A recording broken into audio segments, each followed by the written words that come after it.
Okay, हम लोग last class में बात कर रहे थे। हम लोग लास्ट क्लास में बात कर रहे थे कैश बुक की। ठीक है, कैश बुक का अपना टॉपिक हो चुका था और कैश बुक कितने प्रकार की थी हम उसकी बात करेंगे। आज मैं थोड़ा सा आगे ना बढ़ा कर कुछ रिवीजन क्लास में लेता हूँ। अब से स्टार्टिंग से अब तक जो हमने पढ़ा है उसकी मैं रिवीजन क्लास ले रहा हूँ ताकि और आपको अच्छे से समझ में आ जाए। ठीक है, ठीक है सर। आज हम थोड़ा सा रिवीजन की बात करते हैं। ठीक है, लेकिन आपको रिप्लाई फास्ट देना है। ठीक है, स्टार्ट करते हैं। देखिए, सबसे पहले हम कुछ स्टार्टिंग से बात करते हैं कि how many types of account, खाते कितने प्रकार के होते हैं। खाते कितने प्रकार के होते हैं, तो आपको मैंने खाते कितने प्रकार के बताए थे। First, personal account, real account और नॉमिनल अकाउंट। फर्स्ट अकाउंट था पर्सनल अकाउंट, सेकंड था real account and next last था नॉमिनल अकाउंट। ओके, कितने अकाउंट थे सर? तीन अकाउंट थे, पर्सनल, रियल एंड नॉमिनल। जब हम लोग जर्नल बनाते थे तो हम लोग एंट्रीज करते थे। जब हम लोग एंट्रीज करते थे इन जो पर्टिकुलर अकाउंट्स हैं इन सब में सेपरेट सेपरेट रूल्स थे। ठीक है, जैसे कि पर्सनल अकाउंट रूल्स अलग थे, रियल अकाउंट रूल्स अलग थे और नॉमिनल अकाउंट के रूल्स अलग थे। ठीक है, अब मुझे आपसे ये जानना है कि आपको बड़ा क्या समझा रखा है कि जब हम जर्नल करते हैं तो पर्सनल अकाउंट के रूल क्या होते हैं। जब हम लोग जर्नल की बात करते हैं तो पर्सनल अकाउंट के रूल क्या होते हैं। पर्सनल अकाउंट के रूल क्या होते हैं? Receiver giver share absolutely, receiver and giver, इसको हम बोलेंगे पाने वाला और इसको हम कहेंगे देने वाला। पाने वाला हमेशा ही बीआर होगा और देने वाला हमेशा ही सीआर होगा। क्या ये बात आपके समझ में आ गई है? अब हम बात करते हैं रियल अकाउंट की। फर्स्ट आपका आंसर आना चाहिए कि रियल अकाउंट में क्या रूल है। रियल अकाउंट के रूल्स क्या है, रियल अकाउंट में किस तरह से एंट्री की जाती है। तो what comes in and what goes out, मतलब आने वाली वस्तु और जाने वाली वस्तु। अब आपने बिल्कुल सही क्या समझो, सही आप भी रिप्लाई किया करो। तो जो वस्तु आएगी किसके पास आएगी? बिजनेस के पास आएगी। जो वस्तु बिजनेस के पास आएगी तो हम ऑलवेज बीआर करेंगे और जो जाएगी उसको हम ऑलवेज सीआर करेंगे। ये रियल अकाउंट का रूल था जो हमने लास्ट वीडियोस में पढ़ा था।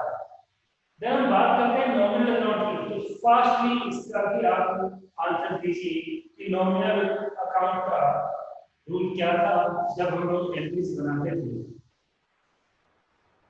नॉमिनल अकाउंट का रूल्स क्या था जब हम लोग एंट्रीज बनाते थे। वेरी गुड, आपका करेक्ट आंसर है ऑल एक्सपेंसेस एंड लॉसेस।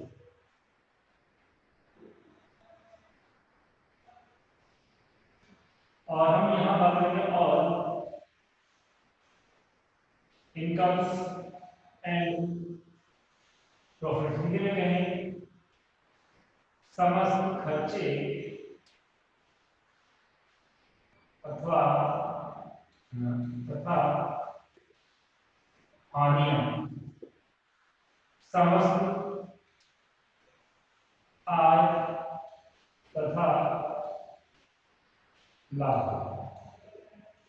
ठीक है। तो जितने भी खर्चे होते हैं वो हमेशा ही अकाउंट में क्या होंगे, डीआर होंगे, और जितनी भी इनकम होती है वो हमेशा ही सीआर होगी। Is this clear?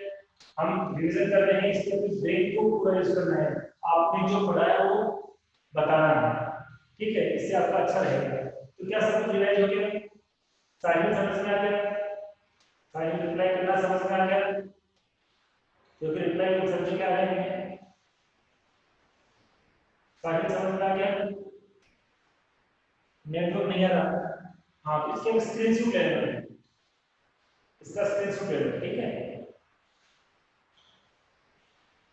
ओके, अब हमें जर्नल की बात करेंगे। जर्नल के अंदर कोई भी एंट्री करने की हमने बात की थी, प्रोसेस स्टेप्स, कितने स्टेप्स होते थे जर्नल में एंट्रीज करने की, कितने स्टेप्स होते थे, कितनी प्रोसेस होती थी, हम उसकी बात कर रहे थे। तो बताइए कितने स्टेप्स, कितने प्रोसेस होते थे। तो उसके लिए 3 स्टेप्स थी, 3 प्रोसेस थी।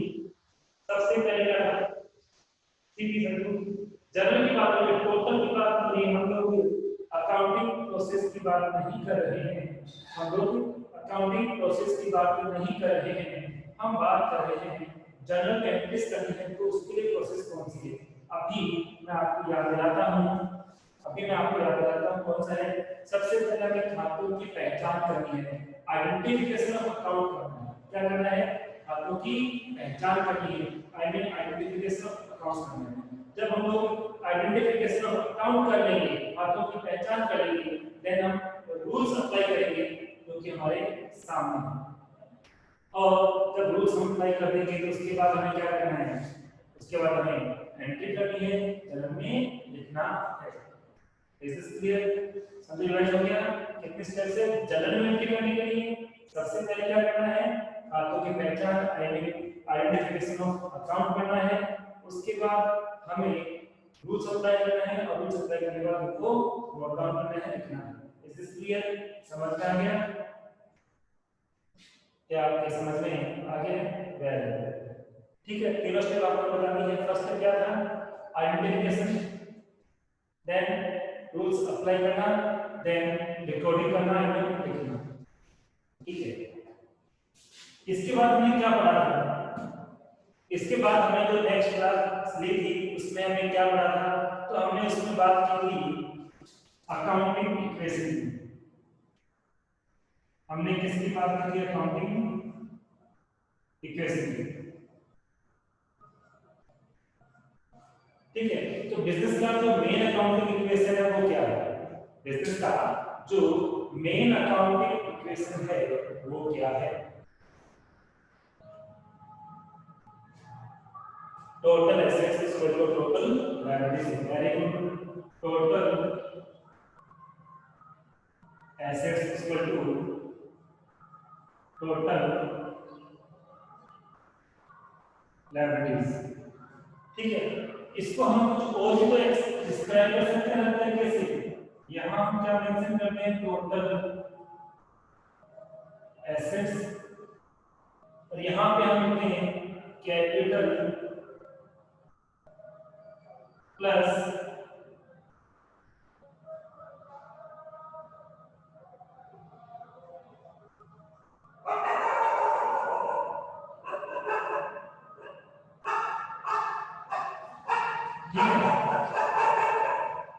हम इसको इस तरह से लिख सकते हैं, समझो।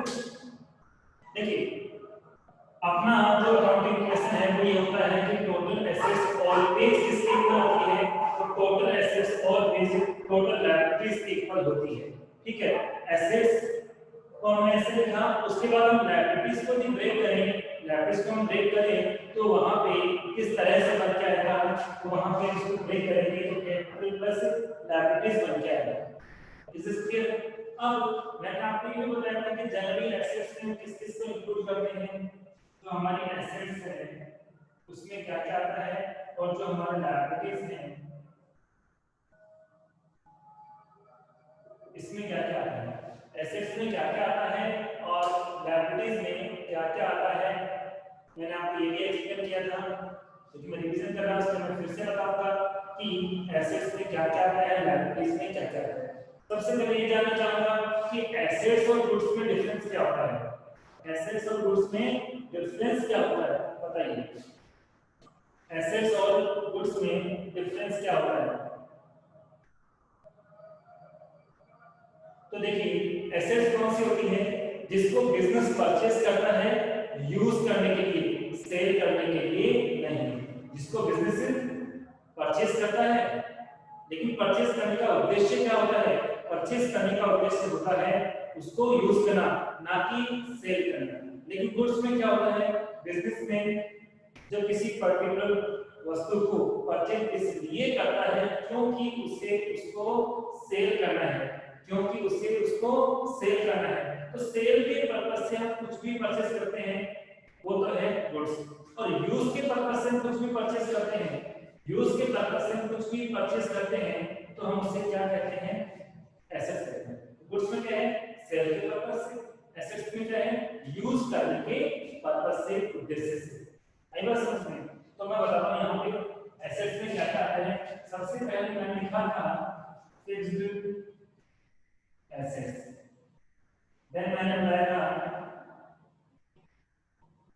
इन्वेस्टमेंट, फिर मैंने बात की थी करंट एसेट्स की, और उसके बाद मैंने लिखा था अदर एसेट्स। ऐसे ही हम लायबिलिटीज की बात करें तो लायबिलिटीज में सबसे पहले हम बात कर लेते हैं कैपिटल, उसके बाद हम बात करते हैं लोन की, करंट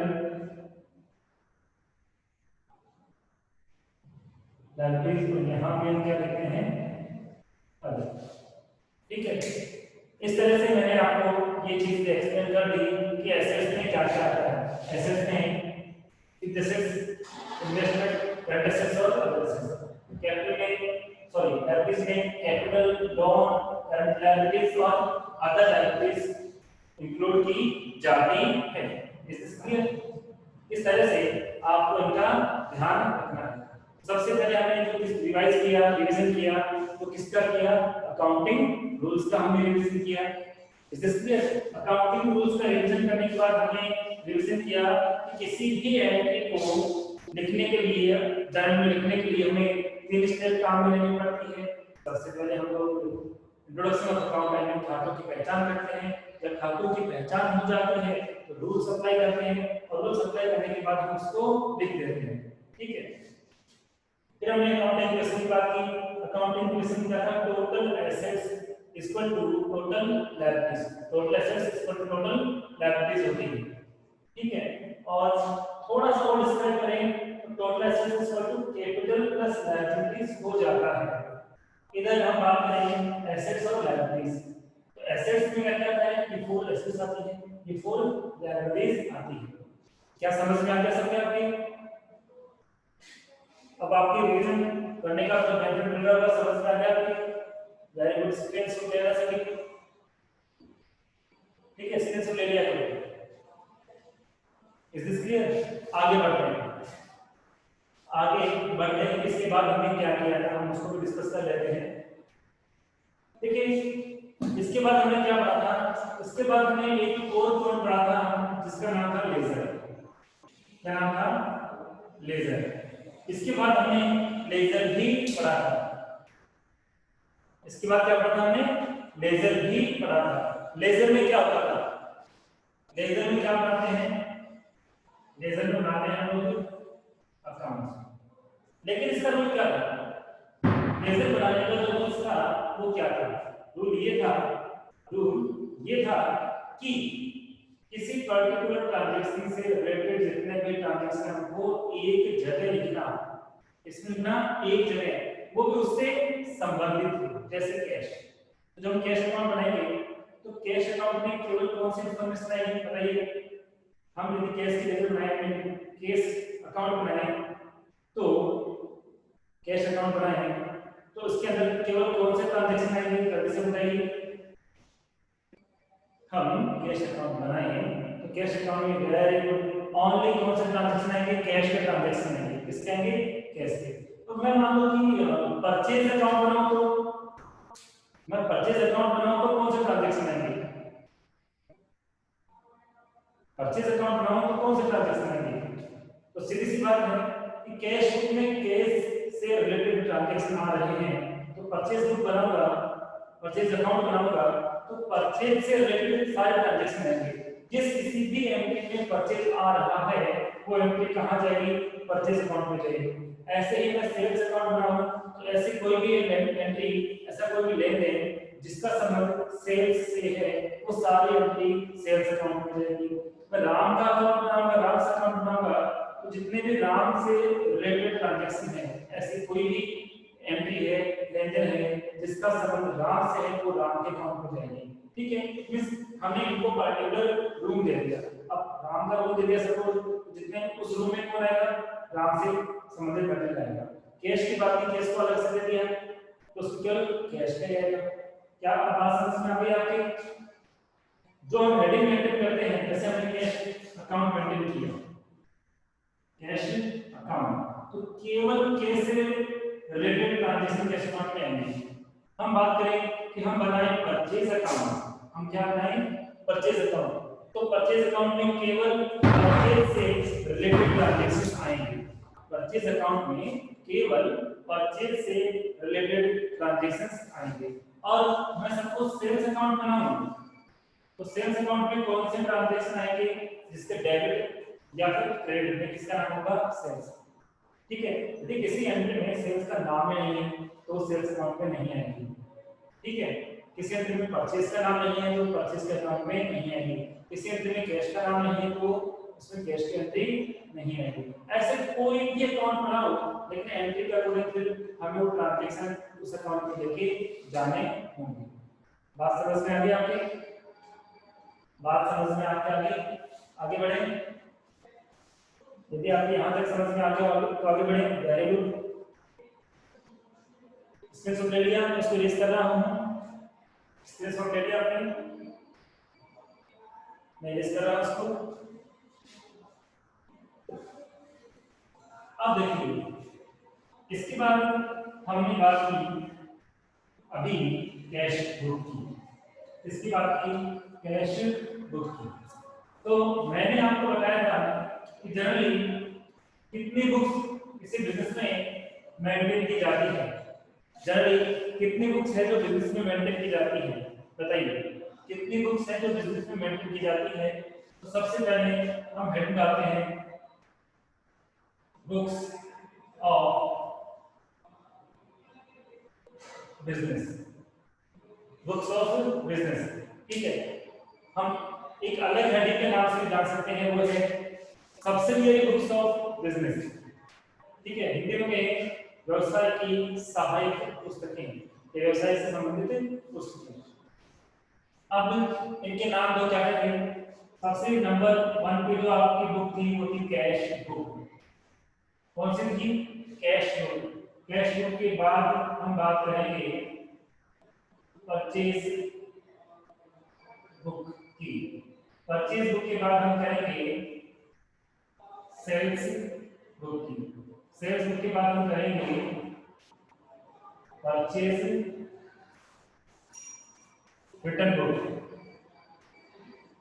जब परचेज बुक की बात हो जाएगी तो हम करेंगे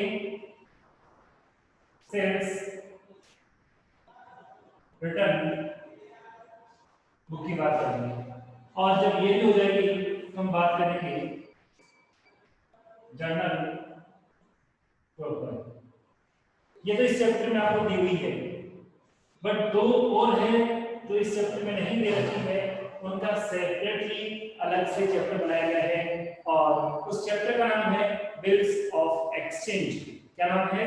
बिल्स ऑफ एक्सचेंज। उस बिल्स ऑफ एक्सचेंज में जो बुक जो दे रखी है, दो बुक दे रखी है, उसका नाम कौन सा है? एक तो है बिल्स रिसीवेबल बुक और एक है बिल्स पेबल बुक। इस तरह से टोटल जो बिजनेस की बुक हो गई वो कितनी हो गई? 8। ठीक है, टोटल बिजनेस की बुक कितनी हो गई? 8। इस चैप्टर में कितनी है? 6। समझो आपका आंसर करेक्ट है। इस चैप्टर में 6 है, पर टोटल की बात करें ना तो ये भी बिजनेस की बुक का ही पार्ट होता है। इस क्लियर? हम टोटल की बात करें तो इनको भी इंक्लूड करेंगे, और चैप्टर वाइज बात करें तो हम इनको यहाँ बात नहीं करेंगे, इनका अलग से चैप्टर बनाया हुआ है। ठीक है, अब देखो मैंने कुछ बातें आपको और भी समझाई थी, कुछ और भी मैंने कहा था। एक वर्ड आपके सामने आया था और वो था डेटर्स, और एक वर्ड आया था,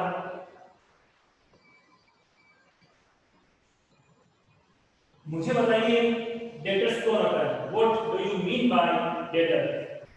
हिंदी में मैंने इसके लिए वर्ड यूज किया था देनदार, इसके लिए यूज किया था लेनदार। तो आप मुझे बताइए देनदार कौन है और डेटर कौन है, किसे कहते हैं? डेफिनेशन मैंने आपको बार बार बताया है कि देनदार किसे कहते हैं, मैं फिर से बता दूंगा देनदार किसे कहते हैं। तो मैंने क्या बताया था? जिस व्यक्ति को उधार माल या संपत्ति बेचते हैं, जिस व्यक्ति को उधार माल या संपत्ति बेचते हैं उसे देनदार कहते हैं। जिस व्यक्ति को उधार देते हैं, देना नहीं बोलना, उधार बेचना बोलना। ठीक है, उधार उधार क्या बोलना? बेचना। बेचने में हम संपत्ति बेच सकते हैं उसको, हम उसको माल बेच सकते हैं, बट बेचना कैसे है? उधार। यानी हम अपनी नॉर्मल लैंग्वेज में क्या बोलते हैं? उसको ग्राहक कहते हैं। देनदार को क्या बोलते हैं? ग्राहक। तो ग्राहक कौन सा वाला? जिसको हमने उधार माल बेचा है वो वाला ग्राहक देनदार कहलाता है। कस्टमर भी कहते हैं, पर कौन सा? जिसको हमने उधार माल बेचा है। तो फिर जिससे उधार माल खरीदा है वो कौन होगा? जिससे हमने उधार माल खरीदा है वो कौन होगा, ये बताइए। डेटर्स हमने समझ लिया, बट बिजनेस कहीं से कुछ परचेज करके उसके बाद ही तो किसी को सेल करेगा। लेनदार, लेनदार को इंग्लिश में क्या बोलते हैं? सामने लिखा है देनदार को इंग्लिश में क्या बोलेंगे? डेटर्स। देनदार को इंग्लिश में क्या बोलेंगे? डेटर्स। और लेनदार को क्या बोलेंगे? क्रेडिटर। याद रखना, देनदार लेनदार तो हिंदी के शब्द हैं, इंग्लिश में भी मैंने बोर्ड पे लिखा हुआ है, इसलिए आप ध्यान रखना। ठीक है, इतनी बातें आपको समझ में आ गई। अब यहाँ पे मैं एक नया वर्ड आपके सामने ला रहा हूँ जो पहले आपके सामने नहीं आया है, लेकिन वो आपको इस चैप्टर में मिलेगा, उसका यूज यहाँ पे होगा। देखिए, एक तो है आपके सामने बैंक और एक है बैंक ओवरड्राफ्ट। कितनी चीज आ गई? ध्यान देना, ये तो बैंक है और ये बैंक ओवरड्राफ्ट है। दोनों में क्या चेंज है वो हम समझते हैं। बैंक का मतलब तो क्या है? इसका पूरा मतलब होता है बैंक बैलेंस। इसका मतलब बिजनेस का बैंक में कितना अमाउंट डिपॉजिट है, कितना अमाउंट वहां पड़ा हुआ है, किसका? बिजनेस का। ये तो आप समझ गए। लेकिन नया वर्ड जो आपके सामने आया है वो है बैंक ओवरड्राफ्ट। हिंदी में इसे बोलेंगे बैंक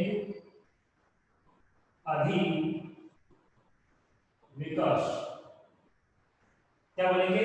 बैंक अधिविकर्ष कहेंगे।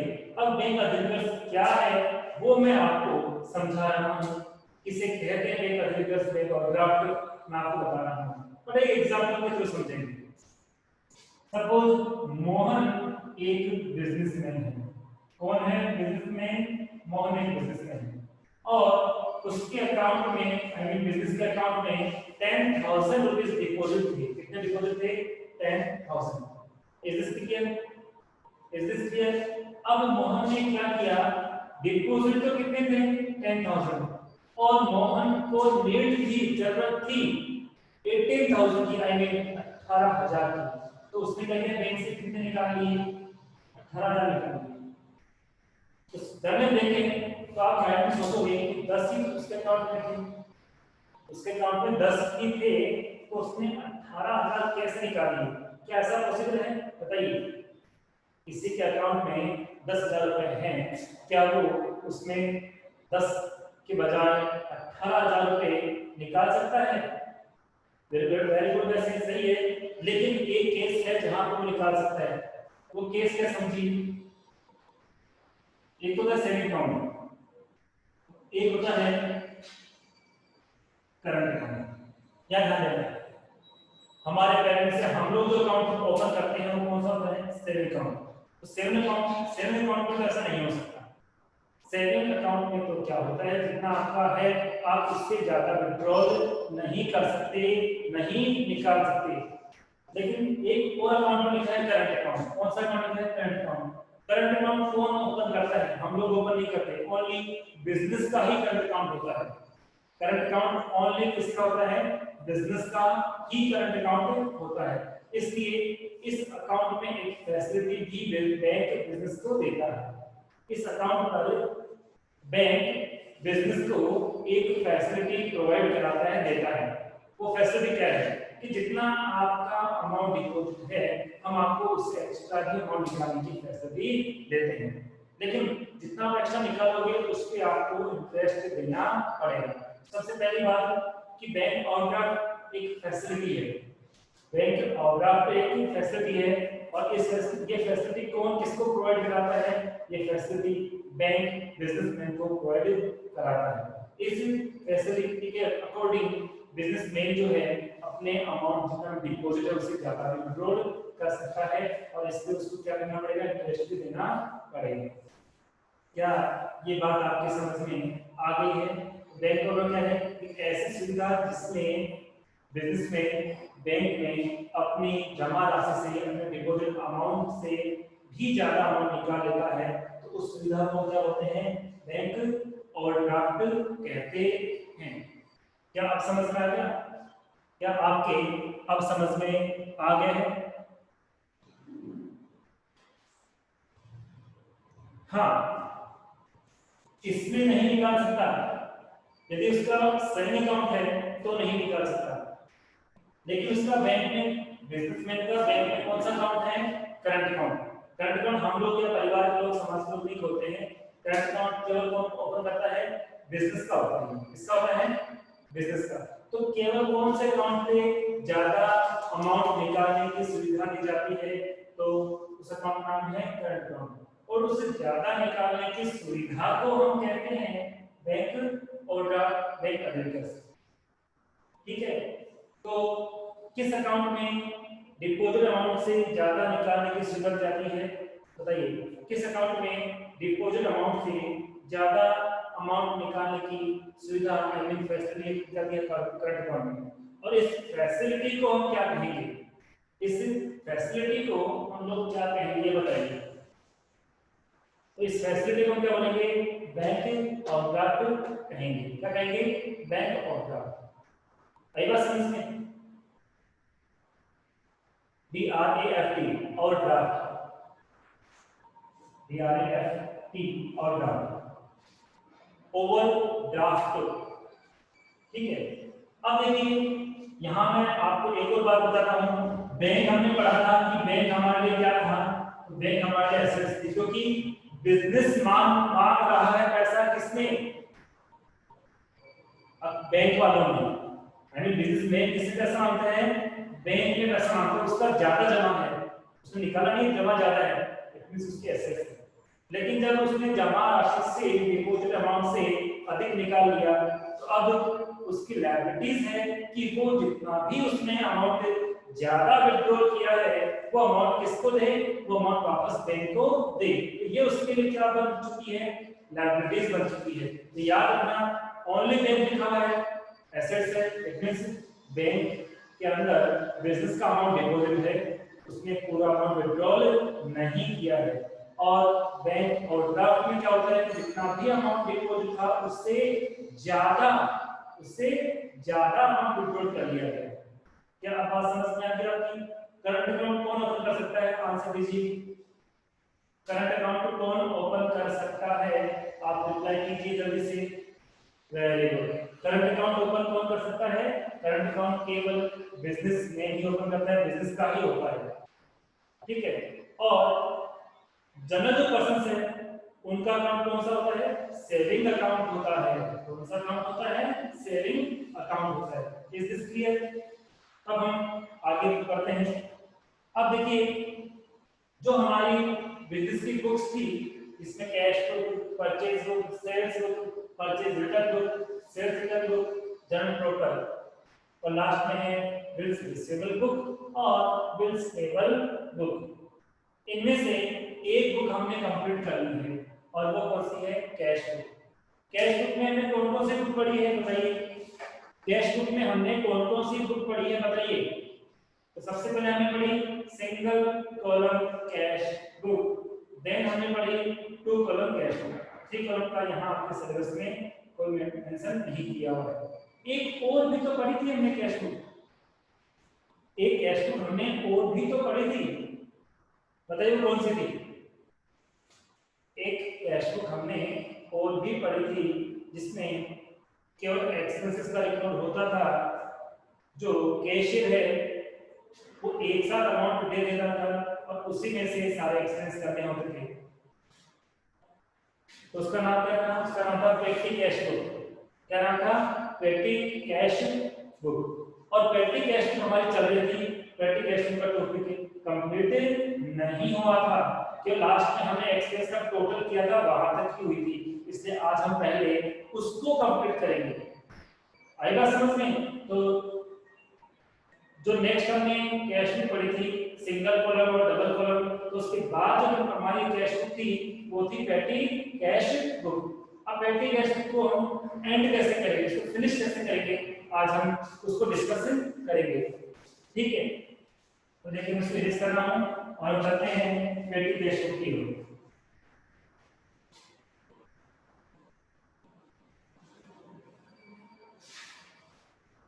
देखिए एग्जांपल से समझा रहा हूं आपको।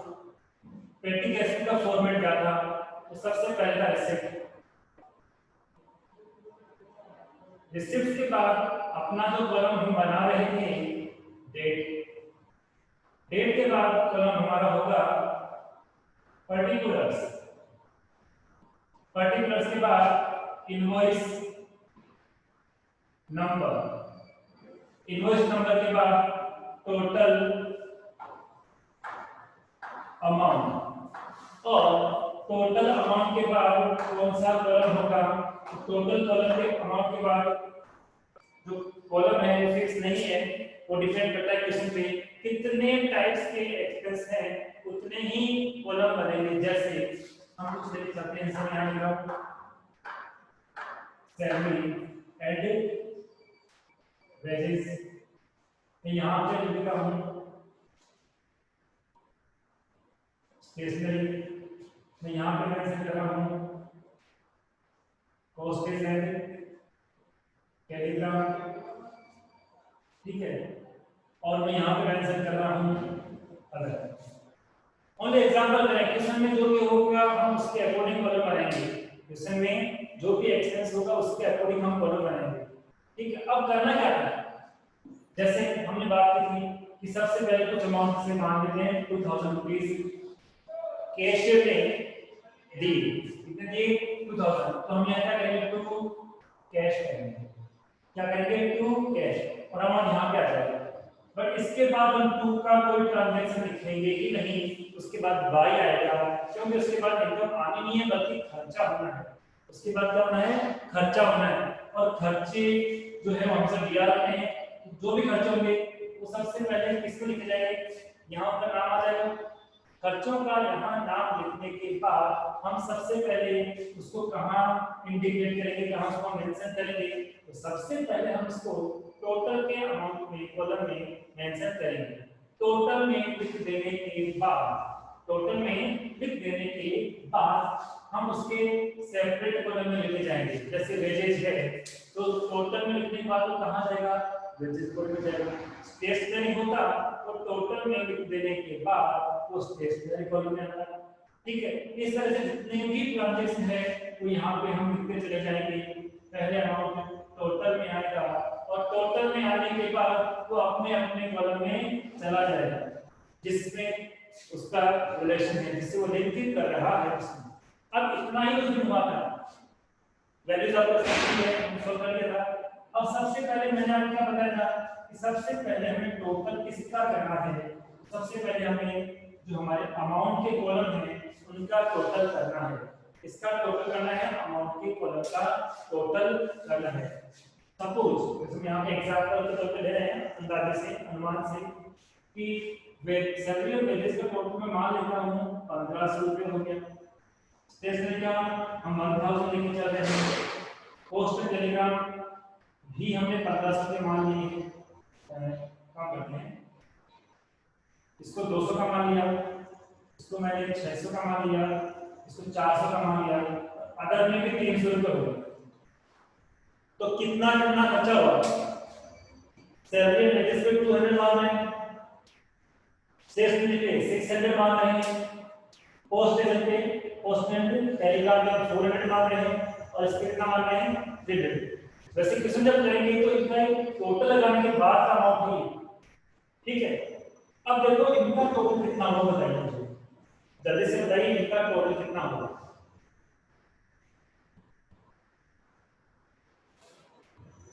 इनको हम कल समझेंगे, यहीं से आगे पढ़ने का और प्रैक्टिकल को फिनिश करने के बाद हम लोग पढ़ेंगे परचेज बुक, सेल्स बुक, जो हमारी अदर बुक्स है हम उनको पढ़ेंगे, ठीक है। और आप जो होमवर्क किया वो मुझे सेंड करना ताकि मैं चेक करके आपको बता सकूं। Thank you so much.